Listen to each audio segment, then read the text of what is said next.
Okay, hey lovely students, it's your favorite teacher, Miss H, or maybe it's your least favorite teacher, Miss H. Either way, you're watching this video, and today we're talking about conflict. So conflict in books or in literature means the same thing that it means in your everyday life. Conflict is a challenge.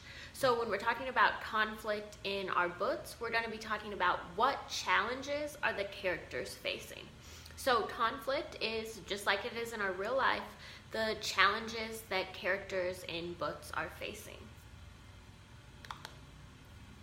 So there are three different types of conflict, okay? Three different types of conflict. The first is person versus person conflict.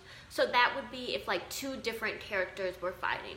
So if Essie and Afia fought, that's a person versus person conflict. They're challenging each other. So three different types of conflict. The first is person versus person. The second is person versus self. So sometimes you can be conflicted in yourself, right? You can be challenged by yourself. Your mind might be being pulled two different ways, or you might have the angel on one shoulder and the devil on one shoulder. So an example of a person versus person or person versus self conflict would be like when Essie was conflicted about whether she should tell Abranoma's dad about Abranoma being a slave. She didn't know what quite to do. She was kind of wrestling with herself. Another example of person versus self conflict would be me when my alarm goes off in the morning. I'm conflicted. I don't want to wake up. One part of me says I should wake up. The other part of me tells me I should stay in bed. So that's a person versus person or person versus self conflict. That's person versus self, a person kind of fighting within themselves, conflicted. And then the final type of conflict is person versus society.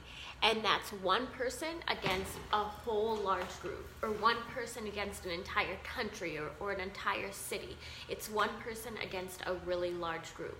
So an example of that would be in The Immortal Life of Henrietta Lacks. Henrietta's daughter, Deborah, was kind of fighting against Johns Hopkins University. So one person, Deborah, fighting against this whole large university.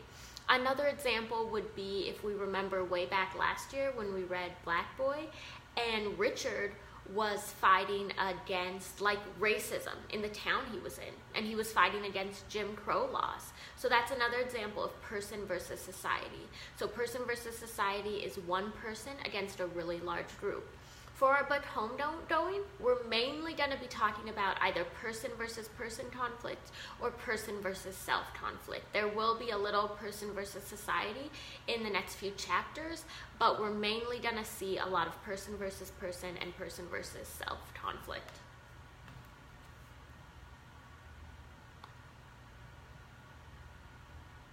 Okay, so I want you to take a minute and tell me answer number 6. Talk with your group and then answer number 6. Henrietta Lacks' family not receiving money for their mother's cells is an example of what type of conflict? Take a few minutes and answer that.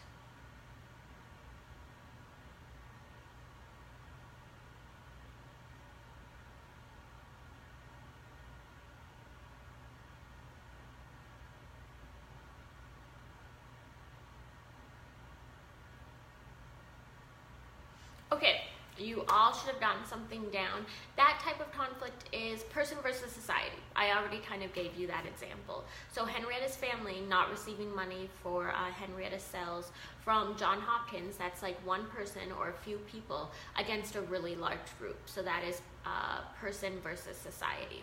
So finally, I want you to pick a conflict happening in Homegoing, and I want you to describe what type of conflict it is and why. So work with your group to do this. Pick any conflict that is happening in Homegoing and then describe what type of conflict it is and why you think it's that type of conflict. So you should be doing that with your group right now.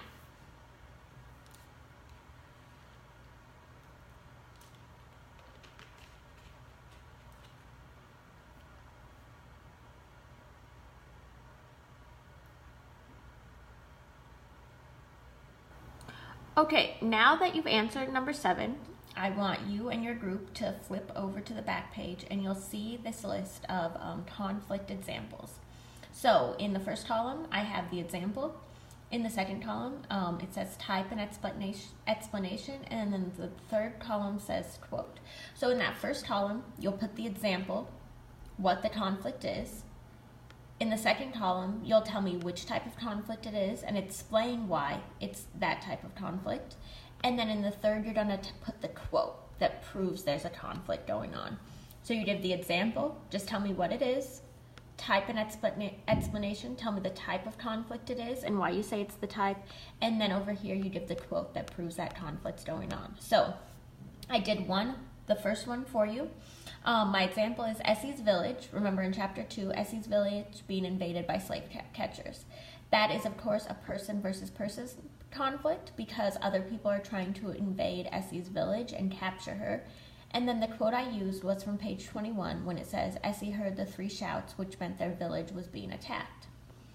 So in these last 2, I fill out some of the boxes for you, but I don't fill out all of them. So you need to fill in the blanks here, and then you need to find, for the rest of the boxes, find your own examples as you read.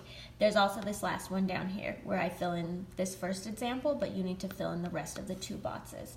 So what you need to finish today with your group is finish reading chapter 3 and fill in all the blank boxes on here. So some of them are partially done for you and you just have to do the second box or the second and third box, and then some of them you have to do all 3 boxes, okay? If you have questions, raise your hand, get to work. We need to finish this chapter today, and there will be a pop quiz after the chapter. Enjoy the book. Bye.